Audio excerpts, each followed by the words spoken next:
क्या एनटीए की एक छोटी सी गलती ने आपका जेआरएफ रोक दिया था, या फिर रिवाइज आंसर की जब आई तो आपके बनते हुए स्कोर को भी बिगाड़ दिया था? आज इस वीडियो में यूजीसी नेट दिसंबर 2025 के वो 7 क्वेश्चन जिनकी वजह से नेट हुआ या फिर जेआरएफ हुआ, आज उन्हीं सारे क्वेश्चंस को हम सॉल्व करेंगे और देखेंगे कि आफ्टर ऑल एनटीए की क्या ऐसी मिस्टेक थी जिनकी वजह से उन 7 क्वेश्चन को या तो उनके ऑप्शंस चेंज करने पड़े या फिर उनको ड्रॉप ही करना पड़ा। आज इस वीडियो में ये 7 के 7 विवादित प्रश्न जो हैं उनका हम पोस्टमार्टम करने वाले हैं। हम सिर्फ यही नहीं देखेंगे कि उत्तर क्यों बदला, क्या बदला, हम यह भी डिकोड करेंगे कि एनटीए ने ऐतिहासिक तथ्यों के साथ, हिस्टोरिकल फैक्ट्स के साथ छेड़छाड़ कैसे की, समझने में गलती कहाँ की, ऑथेंटिक प्रमाणों के बाद जब उनकी रिवाइज आंसर की आई, रिवाइज रिजल्ट आया तो बाद में क्या क्या चेंजेस किए, क्या क्या उनकी प्लानिंग रही थी, आज इस वीडियो में पूरी डिकोड करेंगे। और ये 7 के 7 जो क्वेश्चन हैं वेरी वेरी इंपॉर्टेंट क्वेश्चन है, इनको एक बार फिर से हमें देख लेना चाहिए ताकि हमारी जो तैयारी हो आगे आने वाले एग्जाम के लिए पुख्ता हो जाए और अच्छी तरह से हो जाए। तो पहला क्वेश्चन था, मौर्य साम्राज्य को कितने प्रांतों में विभाजित किया गया था? How many provinces was the Mauryan empire divided? Very very important question था। जो इतिहास का स्टूडेंट है, जब वो 5-6 साल से लगातार पढ़ रहा है, उसने ग्रेजुएशन की है, पोस्ट ग्रेजुएशन की है, अब नेट की तैयारी भी कर रहा है, तो सीधा सा जब हम मौर्य प्रोविंसेस के बारे में पढ़ते हैं तो मौर्य प्रशासन को 5 प्रांतों में डिवाइड किया गया था। लेकिन कुछ किताबों में आपको इसके 4 प्रांत मिलेंगे। यूजीसी ने भी यही किया था, यूजीसी ने इसका आंसर दे दिया था 4 प्रांत, उत्तर होना चाहिए था 5 प्रांत। जिन बच्चों ने 2 ऑप्शन लगाया था उनको भी यूजीसी ने नंबर दिए, बाद में जिन्होंने 3 लगाया था उनको भी नंबर दिए। अब इसके पीछे का लॉजिक क्या था? देखो, जब चंद्रगुप्त मौर्य और बिंदुसार का समय था ना, उस समय टोटल 4 प्रोविंसेस ही होते थे। जो मौर्य शासन था उसके उस समय 4 प्रोविंसेस ही होते थे। जब 261 बीसी में अशोक आते हैं ना, तो अशोक जब कलिंग पर अपना आक्रमण करते हैं, उसको अपने अधीन कर लेते हैं, उसको जब अपने साम्राज्य में मिला लेते हैं, तो उस समय उसकी गिनती बढ़ करके हो जाती है 5। अब यूजीसी ने इन दोनों को ही क्यों सही माना? यूजीसी की मजबूरी देखो कैसी थी। अगर यूजीसी ने पहले ऑप्शन 2 को सही किया और रिजल्ट डिक्लेयर कर दिया, अब रिजल्ट डिक्लेयर करने के बाद जिन बच्चों का नेट एग्जाम क्वालिफाई हुआ या फिर जिनका जेआरएफ हुआ, अब उनको लॉस होने वाला था। अगर ऑप्शन चेंज करता यूजीसी एनटीए, तो जिनका जेआरएफ हो गया था उनका जेआरएफ हो सकता ना होता दूसरी बार। एनटीए ने क्या किया कि 2 ऑप्शन ही रख लिए, ऑप्शन 2 भी दे दिया, ऑप्शन 3 भी दे दिया। जिन्होंने 2 लगाया था उनको भी नंबर मिले और जिनका 3 था उनको भी बाद में नंबर मिले थे। इसके ऑप्शंस को चेंज किया था। लेकिन आपने याद ये रखना है कि जो टोटल 5 उसके प्रोविंसेस थे, जैसे उत्तरापथ था उसकी राजधानी थी तक्षशिला, दक्षिणापथ जो बिल्कुल साउथ में था उसकी राजधानी थी स्वर्णगिरी, अवंती राष्ट्र की राजधानी थी उज्जैनी, ये थर्ड था। और प्राची, जिसको ईस्टर्न सेंट्रल प्रोविंस कहते हैं, जहाँ से पूरा पूरा शासन वो चलाते थे, उसकी राजधानी थी पाटलिपुत्र। लास्ट में जब अशोक आते हैं वह कलिंग को अपने अधीन करते हैं, तो कलिंग की जो राजधानी थी वो थी तोसली। इनकी राजधानियों को थोड़ा सा लिख लो ताकि आपको मुश्किल ना हो। अब दोबारा से यदि क्वेश्चन यूजीसी पूछे तो आपको केवल ऑप्शन 3, ये इसका जो 5 प्रांत है यही लगाना है। अब आप 4 लगा के आओगे तो आपका क्वेश्चन गलत हो जाएगा। दोस्तों, अब आते हैं दूसरे क्वेश्चन पर। बहुत अच्छा क्वेश्चन था। गुप्त साम्राज्य के प्रांतों को क्या कहा जाता था? What were the provinces of the Gupta empire called? क्या कहा जाता था? ग्रामा, मंडला, भुक्ति या फिर विषया? यहाँ पर सबसे ऊपर होता है सम्राट, सम्राट के नीचे होती है भुक्ति, जिसको हमारी अब की टाइम में यदि देखें तो स्टेट्स को हम भुक्ति कहते हैं। उसके नीचे आती है मंडल, और उसके जो नीचे की इकाई है ये ग्राम होती थी। ठीक है, ग्रामीण, ग्रामिक जो इसका होता था वो प्रभारी होता था यहाँ का। क्वेश्चन में पूछा गया है कि गुप्त साम्राज्य के प्रांतों को क्या कहा जाता था? जो उसके प्रांत थे, जो उसकी स्टेट लेवल की जो इकाई थी, उसको कहते थे भुक्ति। यूजीसी ने इसका आंसर दे दिया था मंडल। अब क्वेश्चन का सेम 2 ऑप्शन और 3 ऑप्शन दोनों यूजीसी ने ठीक किए। अब आपको यह याद रखना है केवल 3 ऑप्शन ही ठीक था, 2 उन्होंने मजबूरी में ठीक किया, क्योंकि अगर रिजल्ट रिवाइज होता है तो उन बच्चों का जिनका पहले से नेट जेआरएफ हो चुका था उनको भी इसके मार्क्स दिए थे।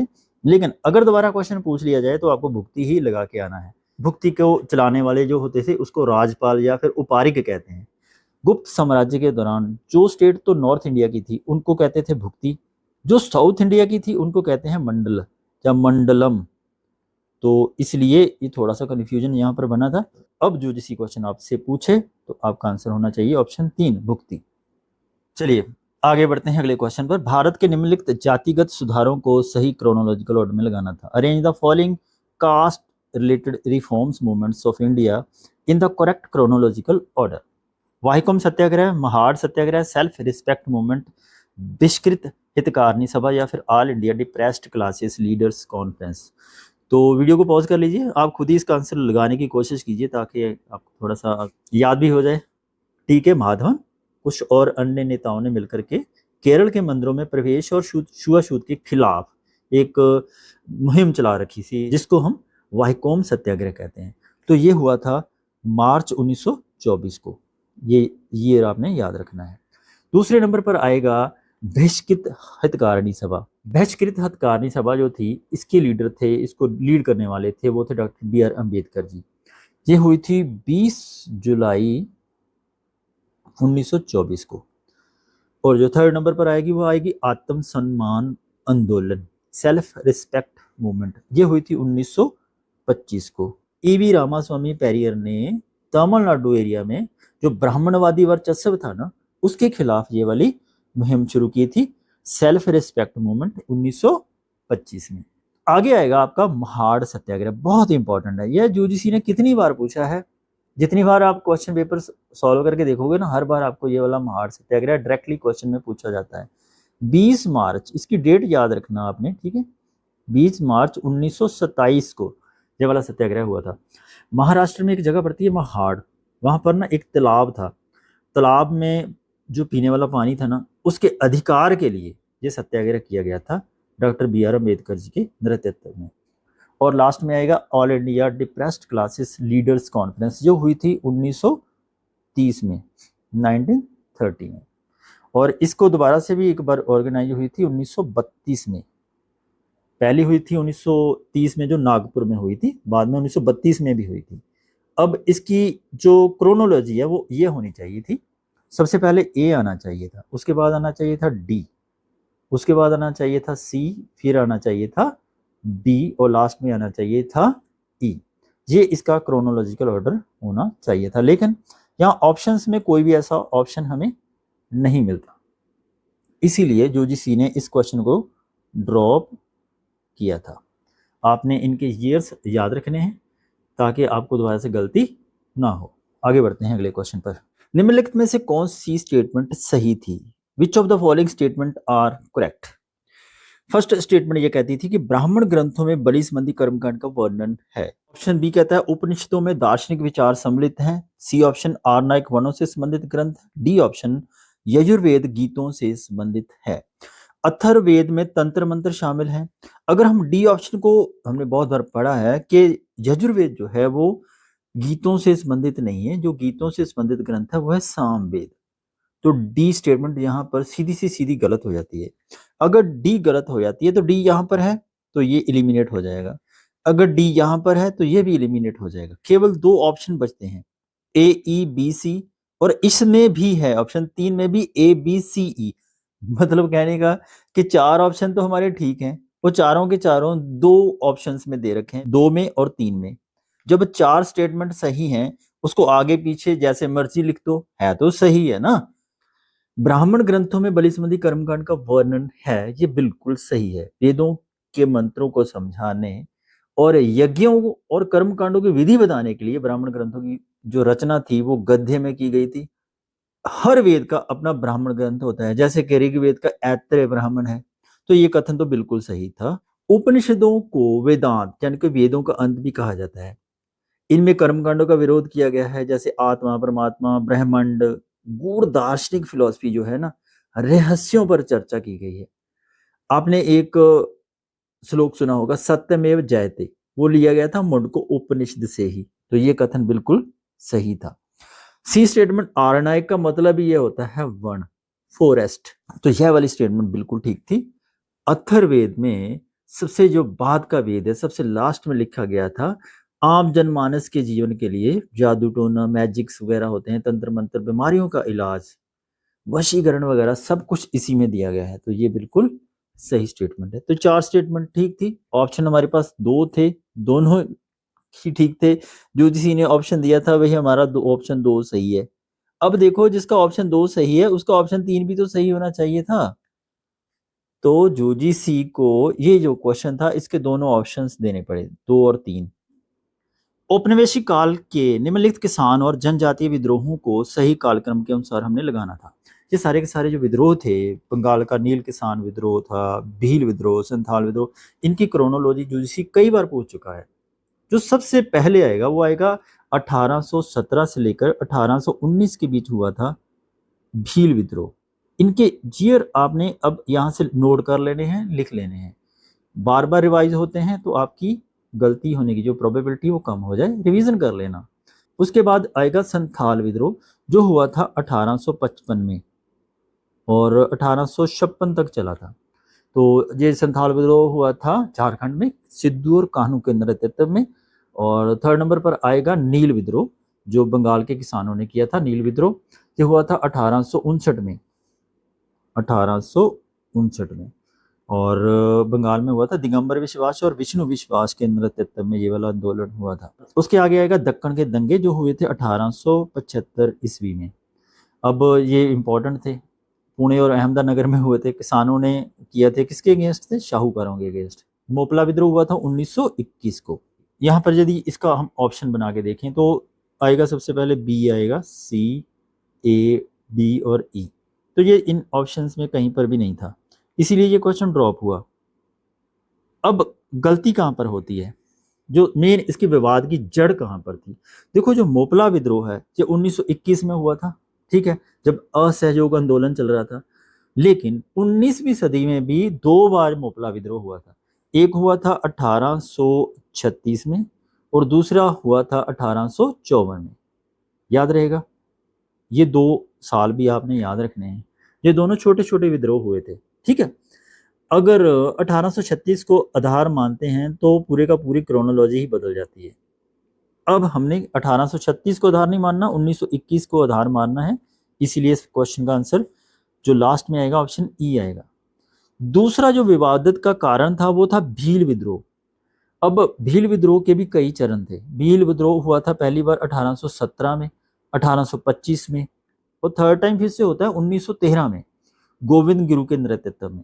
तो ये भी एक विवाद का कारण था कि इसमें डेट लें तो कौन सी लें। हमने डेट लेनी है जो बंगाल का नील किसान विद्रोह हुआ था 1859 में हुआ था, भील विद्रोह 1817 में, संथाल विद्रोह 1855 में, दक्कन के दंगे हुए थे 1875 में और मोपला विद्रोह हुआ था 1921 में। इसी क्रोनोलॉजिकल के ऑर्डर में हमने इस क्वेश्चन को याद भी करना है। तो इस प्रश्न का उत्तर भी कुछ नहीं था, क्वेश्चन ड्रॉप। आगे बढ़ते हैं अगले क्वेश्चन पर। अब यह क्वेश्चन यूजीसी की एक छोटी सी मिस्टेक, जो टाइपिंग मिस्टेक कह सकते हैं, उसी की वजह से ये क्वेश्चन ड्रॉप हुआ। वैसे होना नहीं चाहिए था, चलिए टाइपिकल मिस्टेक थी तो उसको किसी कारण देखा जा सकता है, लेकिन बच्चों का जो प्रेशर था उस समय, इसको चैलेंज किया गया, बहुत जोर शोर से इस क्वेश्चन को चैलेंज किया गया था। निम्नलिखित में से भारत की एकता और अखंडता के बारे में कौन सा कथन सही है? यहाँ पर हमें सही कथन देखना था। न्यायमूर्ति एस के दास की अध्यक्षता में भाषाई प्रांत आयोग बना था। बिल्कुल न्यायमूर्ति एस के दास की अध्यक्षता में नहीं बना था, एस के धार, DHAR, धार की अध्यक्षता में ये बना था। तो यहाँ पर थोड़ी सी टाइपिंग मिस्टेक है जिस वजह से ये ऑप्शन गलत माना गया, इसी वजह से ये क्वेश्चन ड्रॉप हुआ।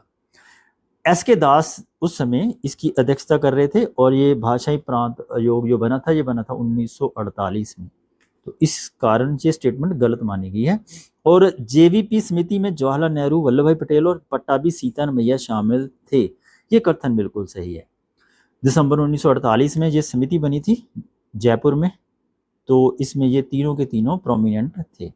JVP ने आंध्र राज्य का समर्थन नहीं किया था, ये भी कथन सत्य है, क्योंकि JVP समिति ने अप्रैल 1949 में जब अपनी रिपोर्ट सौंपी थी तो स्पष्ट रूप से ये कहा था कि भाषा के आधार पर राज्यों का पुनर्गठन नहीं होना चाहिए। उनका मानना था कि देश में एकता खतरे में पड़ सकती है, इसीलिए आंध्र राज्य को तत्काल नहीं बनाना चाहिए, इसलिए उसका समर्थन उन्होंने नहीं किया था। तो ये भी स्टेटमेंट बिल्कुल ठीक थी।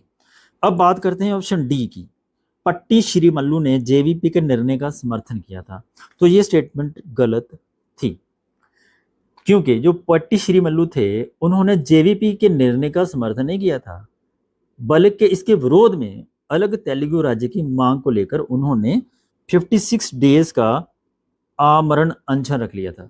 यह जो भूख हड़ताल थी उनकी, हंगर स्ट्राइक के बाद उनकी 15 दिसंबर 1952 को उनकी डेथ हो जाती है। तो ये वाला स्टेटमेंट गलत था। ये स्टेटमेंट कहती है कि अक्टूबर 1953 में तमिल भाषाई राज्य के रूप में तमिलनाडु का निर्माण किया गया था। तो जब 15 दिसंबर 1952 को पट्टी श्रीमल्लू की जब डेथ हो जाती है, उसके बाद बहुत उग्र विद्रोह होते हैं, बहुत ज़्यादा। सरकार को मजबूर होकर 1 अक्टूबर 1953 को आंध्र राज्य का निर्माण करना पड़ता है। जो आंध्र राज्य था ये तेलुगु भाषाई राज्य बनता है। तमिलनाडु का निर्माण नहीं होता है, यहाँ पर आंध्र राज्य का निर्माण होता है। तो ये भी स्टेटमेंट गलत थी। लेकिन मद्रास राज्य का जो नाम है वो बदलकर तमिलनाडु रखा जाता है, ये रखा जाता है 1969 में। इसलिए केवल बी और सी स्टेटमेंट हमारे पास ठीक होने के कारण तो ये क्वेश्चन जो था ये ड्रॉप हुआ। अगर थोड़ी सी क्लैरिकल मिस्टेक ना होती, यहाँ पर दास की जगह पर धार लिखा होता, तो ए स्टेटमेंट भी ठीक होती, ए ठीक होती, तो ए बी सी भी ठीक था। तो हमारे पास ऑप्शन बिल्कुल सही था। एक इसका आंसर संभावित ठीक हो सकता था, इसीलिए ये क्वेश्चन गलत हो गया, क्योंकि यहाँ पर टाइपिकल मिस्टेक थी। आगे बढ़ते हैं अगले क्वेश्चन पर। कितने प्रांतों में कांग्रेस मंत्री परिषदों ने त्यागपत्र दिया था? ये पैराग्राफ से पूछा गया क्वेश्चन था। तो ये पहली बार हुआ जब यूजीसी ने एक पैराग्राफ से पूछा गया क्वेश्चन ड्रॉप किया। अब इसके पीछे बहुत बड़ा कारण था। एक यह कारण है कि अगर आपके पास सामने पैराग्राफ दे रखा है, पैराग्राफ में कोई ऐसी स्टेटमेंट है जो बिल्कुल स्पष्ट क्लियर सामने है आपके, तो आंसर वही होना चाहिए। ओरिजिनल आंसर की में या फिर फाइनल आंसर की में ऑप्शन चेंज होकर के आंसर आता है, तो पैराग्राफ यदि सामने है तो क्वेश्चन ड्रॉप होगा, डेफिनेटली ड्रॉप होगा। इसी वजह से ये क्वेश्चन ड्रॉप हुआ था। क्वेश्चन को पढ़ते हैं कि कितने प्रांतों में कांग्रेस मंत्री परिषदों ने त्यागपत्र दिया था? 6, 8, 1 और 7। यहाँ पर ऑप्शंस को पढ़ लिया। अब पैराग्राफ को जब हम पढ़ते हैं ना, तो यहाँ पर क्लियर दे रखा है कि 7 प्रांतों में कांग्रेस मंत्री परिषदों ने पहले त्यागपत्र दे दिया था। अब जो बच्चा यहाँ पर 7 ऑप्शन पढ़ेगा तो निश्चित है कि 7 ऑप्शन टिक करके जाएगा। जिन बच्चों ने ये 7 लगाया था उनको आंसर मिलना चाहिए था इसका, लेकिन जब यूजीसी ने आंसर की जारी की तो उसमें आंसर दिया था इसका 8 प्रांतों में कांग्रेस मंत्री परिषदों ने त्यागपत्र दिया था। अब कॉन्ट्राडिक्शन यहां पर बनती है। हम पैराग्राफ से ध्यान से पढ़ते हैं फिर से। 7 प्रांतों में कांग्रेस मंत्री परिषदों ने पहले त्यागपत्र दिया था और प्रशासन गवर्नरों के अधीन हो गया था। असम में भी कांग्रेस के मंत्रियों ने त्यागपत्र दिया था। अब ये वाला जो एक राज्य था असम, इसमें भी जब उन्होंने त्यागपत्र दिया था तो पहले ये 7 थे, एक और मिलाने के बाद बन जाते हैं 8। तो टोटल कितने हो गए? 8 प्रांत। तो इन 8 प्रांतों में जब कांग्रेस के मंत्री परिषदों में त्यागपत्र दे दिया तो ऑप्शन आना चाहिए था 8। एक्चुअल में सही उत्तर भी इसका 8 था। 2 ऐसे स्टेट थे, असम और पश्चिम उत्तर सीमा प्रांत जो था, वहां पर इनकी कोalition गवर्नमेंट थी। बाद में जब उन्होंने भी त्यागपत्र दिया तो टोटल गिनती हो गई थी 8। ड्रॉप होने की वजह से सभी को इसके मार्क्स मिले थे। दोस्तों ये थे टोटल 7 प्रश्न जिन्होंने आपका या तो नेट रोक दिया या फिर जेआरएफ रोक दिया। अगर यूजीसी की क्लैरिकल मिस्टेक्स की वजह से या फिर कुछ ऐसे निर्णय वो लेते हैं जिनकी वजह से आपका नेट रुकता है या फिर जेआरएफ रुकता है, तो इसका मतलब ये कतई नहीं होता कि आपके अंदर प्रतिभा नहीं है, आप काबिल नहीं हो, आप नेट क्वालिफाई कर सकते हो। अगर ऐसी कुछ छोटी छोटी सिली मिस्टेक की वजह से कोई प्रॉब्लम आती है तो कोई बात नहीं, एक बार हो गया, निराश नहीं होना है। हमने फिर से तैयारी करनी है, मजबूती से वापसी करनी है फिर से, क्योंकि मेहनत कभी बेकार नहीं जाती। आपकी इसी तैयारी को और भी हम धारदार बनाने वाले हैं, क्योंकि हम यूनिट 1 से लेकर के यूनिट 10 तक के जितने प्रीवियस ईयर क्वेश्चंस हैं ना, सारे के सारे सीरीज़ वाइज, पूरी सीरीज़ वाइज लेकर आने वाले हैं। यहाँ तक आए हैं, आपको ये हमारी एक्सप्लेनेशन अच्छी लगी तो वीडियो को लाइक कर दो, शेयर कर दो, चैनल पर आए हो सब्सक्राइब करके रख लो, ताकि जैसे हम कोई नई वीडियो अपलोड करें आपको हमारी वीडियोज़ के सारे के सारे नोटिफिकेशन मिलते रहें। मेहनत करते रहिए, बढ़ते रहिए। ये जो एग्ज़ाम आपके बिल्कुल पास है, इसकी तैयारी पूरे जोश के साथ करते रहिए। कमेंट्स में मुझे बताइए कि आपकी अब तैयारी कितनी हो चुकी है, आपको अपने आप के ऊपर कॉन्फिडेंस है, या फिर ऐसा लग रहा है कि नहीं अब हमें फिर से वही जीरो पर अटके हुए हैं? ऐसा लगता है ना कई बार, बिल्कुल एग्जाम जैसे जैसे पास आता जाता है कि हमें लगता है कि यार कहीं पढ़ा तो है लेकिन भूल रहे हैं हम। मैक्सिमम क्वेश्चन प्रैक्टिस करने की कोशिश कीजिए। डेफिनेटली जिनका पिछली बार नेट या फिर जेआरएफ रुका था, 2-4 नंबर्स की वजह से रुका था, तो इस बार आपका हो जाएगा, मुझे पूरा विश्वास है। जो स्टूडेंट्स हमारे चैनल को फॉलो करते हैं, हम हमेशा उनके साथ हैं। All the best.